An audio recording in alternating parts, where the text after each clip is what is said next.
নমস্কাৰ, শুভ ৰাতিপুৱা।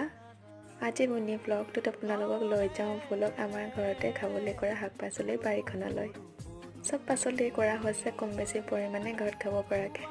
পাছত বান্দৰৰ পৰাহে নাথাকে, সমানে ভাগ হয় আৰু বান্দৰ আৰু মানুহৰ মাজত। আৰু আমাৰ দূৰলৈ চাওঁ, মুকলি বাঁহ একে বাৰীত ৰুব নাই পাৰা আৰু ইফালৰ পৰা সিফালে দুপোজ টেপাচ পৰি দৌৰি ফুৰিছে।